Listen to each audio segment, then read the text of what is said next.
मैं सत्यवान आर्य, सह आचार्य, बाबू शोभाराम राजकीय कला महाविद्यालय अलवर। प्रिय विद्यार्थियों, हम जयशंकर प्रसाद जी के प्रसिद्ध ऐतिहासिक नाटक चंद्रगुप्त की व्याख्या को पढ़ रहे थे और नाटक को समझ रहे थे। उसी क्रम को आगे बढ़ाते हुए अब मैं व्याख्या को पढ़ूंगा और हम नाटक को समझने का प्रयास करेंगे। आशा आप ध्यान से सुनेंगे। शिविर के समीप कल्याणी और चाणक्य।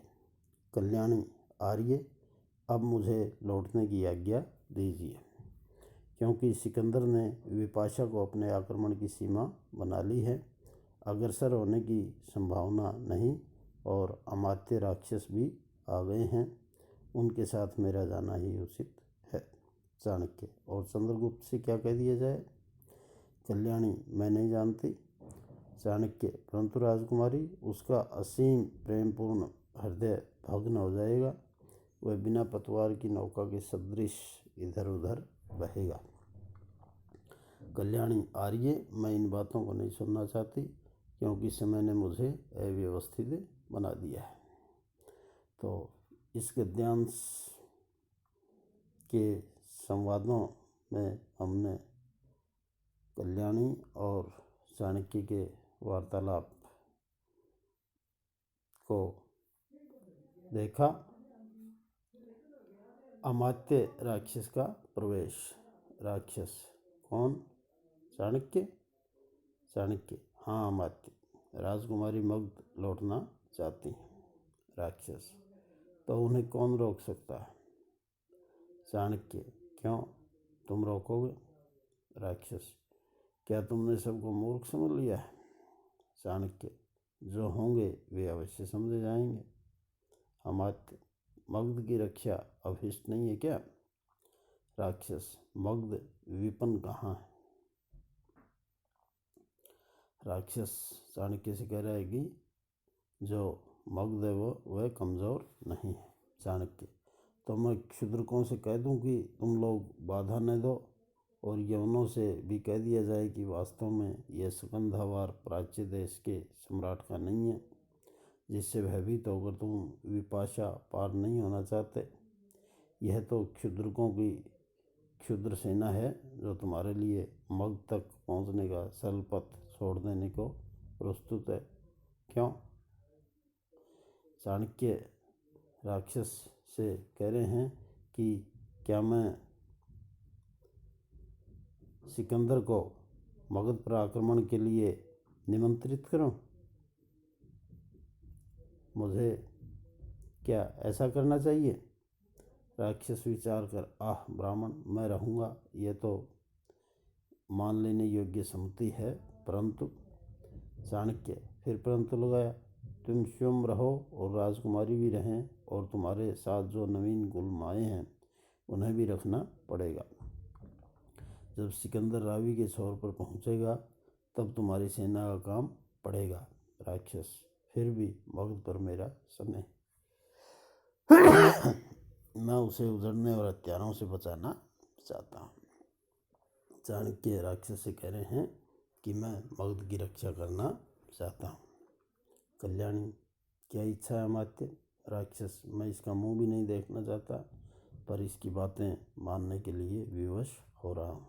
राजकुमारी, यह मगध का विद्रोही अब तक बंदी कर लिया जाता यदि इसकी स्वतंत्रता आवश्यक न होती। कल्याणी, जैसी सम्मति हो। चाणक्य प्रवेश करके, अमात्य सिंह पिंजरे में बंद हो गया है। राक्षस, कैसे? चाणक्य, जल यात्रा में इतना विघ्न उपस्थित हुआ कि सिकंदर को सथल मार्ग से मालूमों पर आक्रमण करना पड़ा। अपनी रुचियों पर फूलकर उसने ऐसा किया, परंतु जहाँ फंसा उनके चंगुल में। अब इधर क्षुद्रकों और मागधों की नवीन सेनाओं से उसको बाधा पहुंचानी होगी।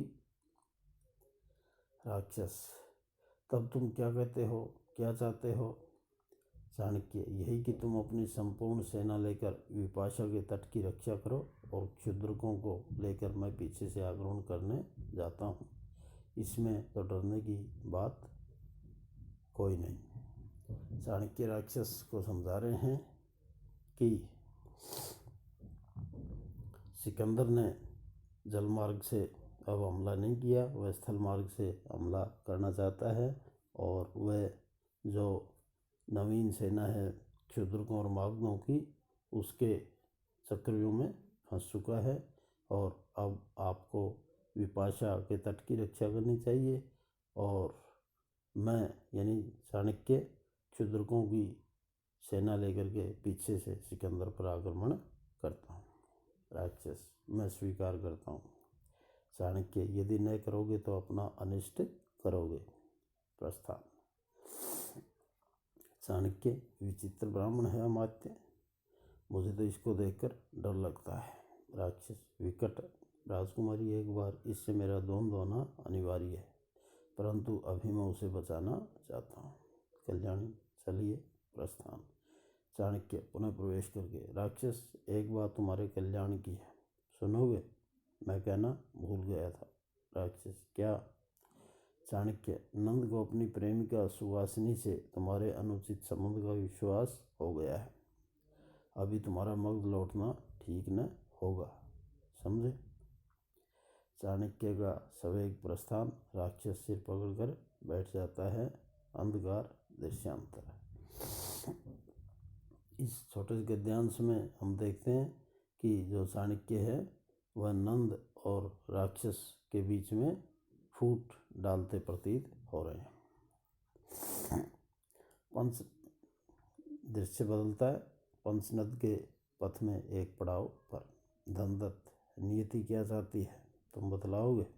आजीवक, ये एक साधु है, यह तो वही जाने, लाखों योनियों में भ्रमण करते करते वह पहुंचने वाले स्थान पर पहुंचा देगी। धनदत्त, मैं पूछता हूँ कि एक बार मरने पर भी छुटकारा नहीं, फिर दूसरी योनि में, फिर मैं तो फिरकी बन गया हूँ। आजीवक, मनुष्य यही जान जाता तो फिर क्या कहना। धनदत्त, तब आप इतना कैसे जानते हैं कि नीति ही सब कुछ कराती है?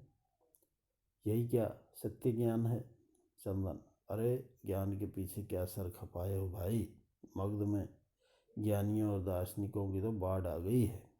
तुम्हारे जैसे अज्ञानी उनकी सेवा के लिए भी तो चाहिए, नहीं तो पानी गर्म करके पीना, बालों को नुचवाना, सिर मुंडवाना, कांटों सा सोना, पंचाग्नि तापना, लंबी लंबी जटा बढ़ाकर सचल वटवृक्ष का अभिनय करना, सड़क पर झाड़ू देते चलना, मुख को कपड़े से ढके रखना जिससे कोई प्राणी बिल समझकर न घुस जाए, या एक बार ही माताएं गर्भ से निकलकर आने वाली दिगंबर अवस्था में रहना, ये सब कैसे होगा? तो ये जो चंदन है ये धर्म के नाम पर किए जाने वाले विभिन्न जो आडंबर हैं उनकी ओर संकेत कर रहा है। धनदत्त, देखो चंदन, मुझे धीरे धीरे ज्ञान होने लगा है। आह, कैसी उत्तम वस्तु मिल रही है, उसमें तुम बाधा न डालो। आंखें मूंद कर विचार करने लगता है। चंदन, कुछ दिन तुम यहीं पड़े रहो कि पूर्ण ज्ञान होने के लिए दिवाला पिट जाएगा। वाणिज्य संघ के यात्री तो चले गए, वे सब तुम्हारी इस ज्ञान पिपासा का लाभ उठाएंगे और तुम यहाँ आजीवक जी की बकवाद सुनो। धनदत्त, क्या वे सब चले गए? चंदन, नहीं तो क्या, तुम्हारी तरह नेपथ्य की ओर देख, अरे अब तो मैं जाता हूँ, उठकर इधर उधर दौड़ने लगता है। आजीवक, धनदत्त, नियति यदि उन सभी को दौड़ा रही है तो इसमें दूसरा क्या कर सकता है? नेपथ्य की ओर देखकर। चंदन की स्त्री माधवी का प्रवेश। चंदन घबरा कर, है तुमको लज्जा नहीं? यहाँ इस तरह चली आ रही हो जैसे पगली भैंस। माधवी, आप यहीं हैं अभी? कितने महीने हो गए? घर में बैठी बैठी लाज को गोल कर पीऊँ या संकोच को चबाऊँ? वहाँ क्या रखा है? यानी माधवी ये कहना चाहती है कि जो चंदन है वह अपने जो गृहस्थ के कर्तव्य उनका भली भांति पालन नहीं कर रहा है। चंदन, अभी और आगे बढ़ने का मुहूर्त नहीं मिल रहा है। शकुन का धूमकेतु सारे शुभ ग्रहों के पथ में अपनी पूंछ से झाड़ू लगा रहा है, इसलिए अभी हम लोग मंचनद के पथ में ठहरे हैं। माधवी, आग लगे धूमकेतु की पूंछ में। मैं पूछ रही हूँ कि धनदत्त, चुप रहो, तुम भद्र महिला होकर ऐसी बातें करती हो। चंदन, अरे कहाँ गया वह सत्ययुग का स्मरणीय समय जब स्त्रियां पति के लिए चिता पर जला करती थी, उनके पीछे पीछे यम से लड़ाई करती थी, चरणों तक लेकर रह जाती थी, कभी प्रतिवाद भी नहीं करती थी। घोर कलयुग आजीवन जी, यह संसार की दुर्दशा देखते नहीं बनती।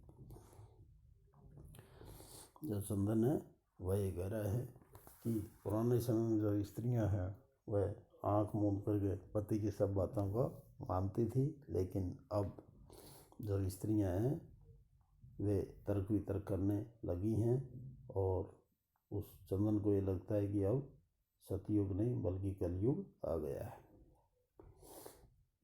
माधवी, ऐसे निठल्ले पतियों के लिए स्त्रियां जल मरती होंगी। गृहस्थी की कठिनाइयों से दुम दबाकर भागने वाले पतिदेव, तुम अपनी स्त्री से जल मरने की आशा मत करो। बच्चे भूख से बिलख रहे हैं, स्त्री छटपटा रही है और तुम धर्म का उपदेश। राजपुरुष का प्रवेश। राजपुरुष, सार्थवा, क्या तुम यहीं पड़े रहोगे? कब तक खिला जा रहे हो? धनदत्त, जब नियति ले जाए। मैं तो चलने के लिए ही घर से निकला था, किंतु क्या करूं, ये जो धनदत्त है ये भाग्यवादी है। राजपुरुष, सुनो, जिन मणियों के ले आने की तुम्हें आज्ञा मिली थी उनकी अब आवश्यकता नहीं रही, क्योंकि कुमारी का ब्याह अब पंचनद नरेश से न होगा। धनदत्त उठकर, हमारे महाराज चिरंजीवी हों और फिर वैसी हत्यापूर्ण पणियाँ, छी, बहुत अच्छा किया महाराज ने, उन्हें छूने में भी पाप है। राजपुरुष, किंतु ये पात्र लो, देखो इसमें तुम्हें यह आदेश दिया गया है कि तुम राजकुमारी कल्याणी के सैनिकों की भोजन व्यवस्था और धन भंडार की देखरेख करो, जो कमी हो पूरी करो। ये युद्ध काल है, समन रखना, कुछ भी गड़बड़ी हुई और। धनदत्त, और क्या? राजपुरुष, समस्त संपत्ति का राजकोष में सुरक्षित हो जाना कैसा सुखद होता है यह तुम जानते हो न। धनदत्त, किंतु। चंदन, परंतु। राजपुरुष गुड़कर, किंतु परंतु से काम न चलेगा। माधवी, श्रेष्ठिन, इसमें घबराने की क्या बात है? चलिए राजकुमारी के साथ हम लोग भी रहें। इस युद्ध काल में सैनिकों से सुरक्षित रहना तो और भी अच्छा है। धनदत्त, हम हैं वणिक, ये क्या तुम नहीं जानती हो? चंदन, और मुझको ब्राह्मण समझ कर ही तुम्हारे पिता ने कन्यादान दिया था। माधवी, तब? चंदन गिड़गिड़ाकर, दोहाई है माधवी, तो पतिव्रता है, कुलीन कुलकन्या है, अपने सुहाग की तू ही रक्षा कर। मैं कहता हूँ कि जल मरने का, सती होने का अवसर न आने दे। युद्ध के समीप हम लोगों को न ले जा। माधवी, माधवी, आजीवक जी को छोड़कर मैं सबकी रक्षा का भार लेती हूँ। आजीवक का प्रस्थान।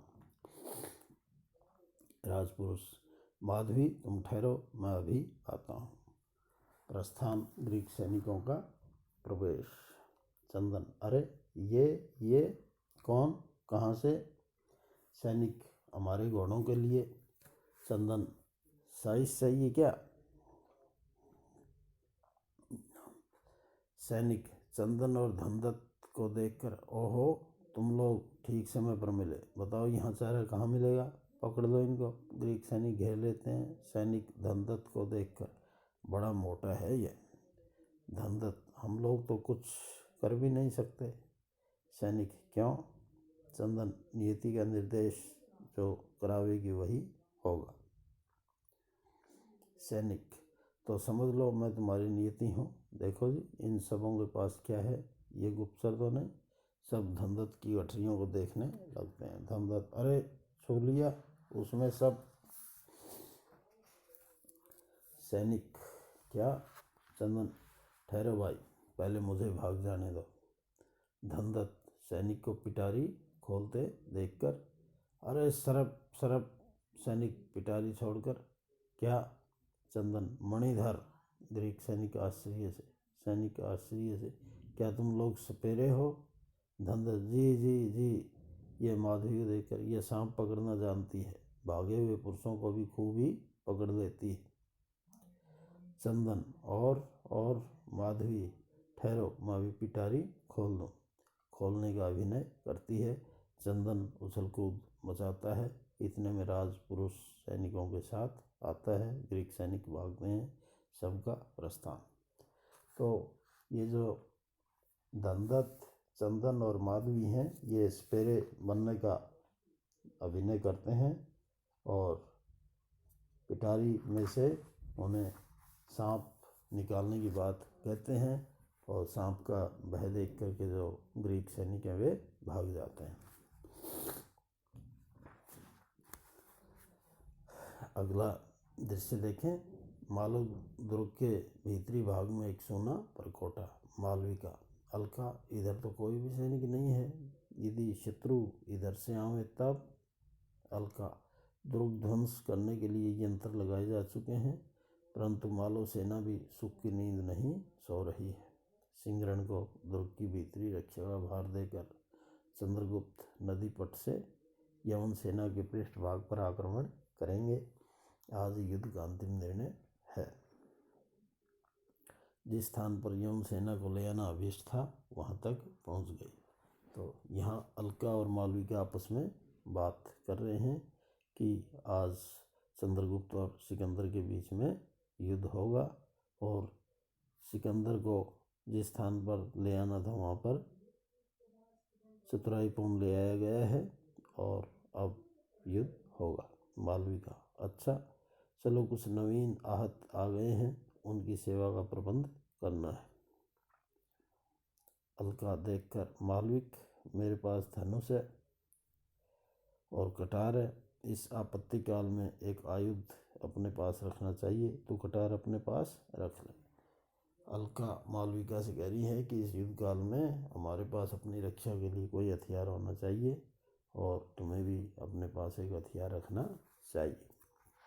मालविका, मैं डरती हूँ, घृणा करती हूँ, रक्त की प्यासी छुरी अलग करो। अलका, मैंने सेवा का व्रत लिया है। अलका, प्राणों के भय से शस्त्र से घृणा करती हो क्या? मालविका, प्राण तो धरोहर हैं, जिसका होगा वही लेगा, मुझे भयों से इनकी रक्षा करने की ज़रूरत नहीं, मैं जाती हूँ। ऐसा लगता है कि ये मालविका भी भाग्यवादी है। अलका, अच्छी बात है, जा, परंतु सिंगरण को शीघ्र ही भेज दे, यहाँ तक कोई ना आ जाए, मैं नहीं हट सकती। मालविका का प्रस्थान। अलका, संध्या का नीरव निर्जन प्रदेश है, बैठूं। अकस्मात बाहर से हल्ला होता है, युद्ध शब्द। क्या चंद्रगुप्त ने आक्रमण कर दिया? परंतु यह स्थान बड़ा ही आरक्षित है। उठती है, अरे यह कौन? प्राचीर पर यवन सैनिक है क्या? तो सावधान हो जाऊं। धनुष चढ़ाकर तीर मारती है, यवन सैनिक का पतन। दूसरा फिर ऊपर आता है, उसे भी मारती है। तीसरी बार स्वयं सिकंदर ऊपर आता है, तीर का वार बचाकर दुर्ग में कूदता है और अलका को पकड़ना चाहता है। सहसा सिंगरण का प्रवेश और युद्ध।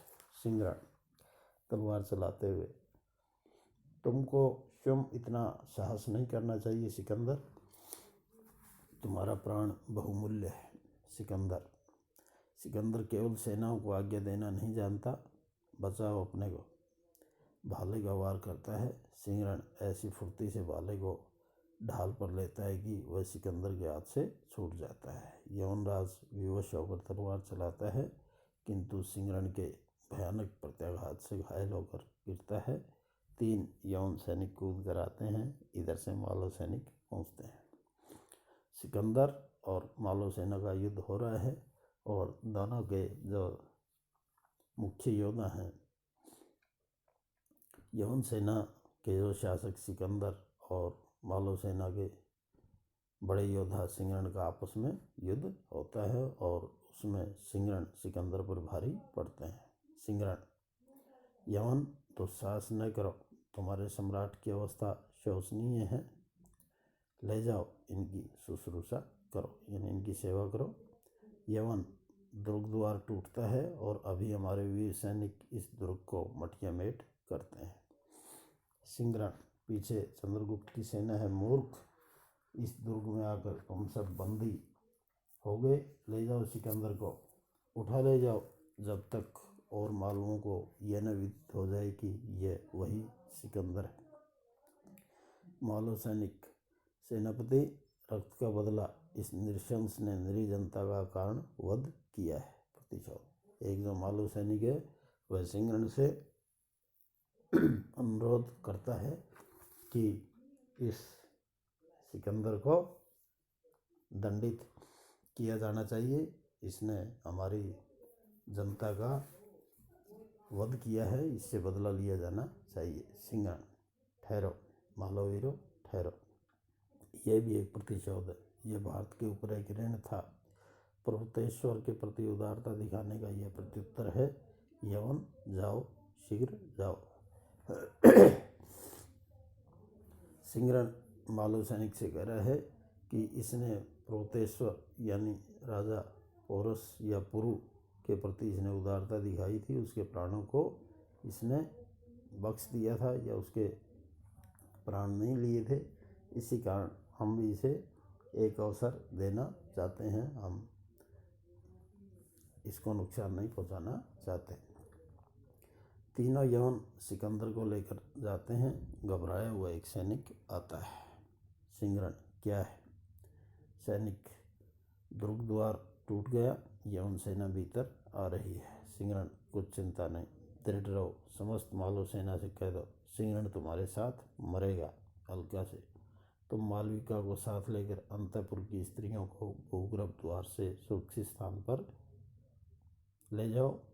अलका, मालू के ध्वंस पर ही आर्यों का ये शव मंदिर ऊंचा खड़ा हो सकेगा, जाओ। तो सिंगरण वीरता से युद्ध करता है। अलका का प्रस्थान, यवन सैनिकों का प्रवेश, दूसरी ओर से चंद्रगुप्त का प्रवेश और युद्ध। एक यवन सैनिक दौड़ा हुआ आता है। यवन सेनापति सिल्यूकस, क्षुद्रकों की सेना भी पीछे से आ गई है, बाहर की सेना को उन लोगों ने उलझा रखा है। चंद्रगुप्त, यवन सेनापति मार्ग चाहते हो या युद्ध? मुझ पर कृतज्ञता का बोझ है तुम्हारा जीवन। तो जो चंद्रगुप्त हैं वे सिल्यूकस से कह रहे हैं कि तुमने एक बार हमारे प्राण बचाए थे, इस कारण मुझ पर तुम्हारी कृतज्ञता का बोझ है। तो अब तुम्हें ही ये निश्चित करना है कि तुम हमसे अपने जीवन को बचाना चाहते हो या हमसे युद्ध करना चाहते हो। सिल्यूकस कुछ सोचने लगता है, हम दोनों के लिए प्रस्तुत हैं, किंतु चंद्रगुप्त, शांति मार्ग दो, जाओ सेनापति, सिकंदर का जीवन बच जाए तो फिर आक्रमण करना। यवन सेना का प्रस्थान, चंद्रगुप्त का जय घोष, और ये दृश्य यहीं पर समाप्त होता है।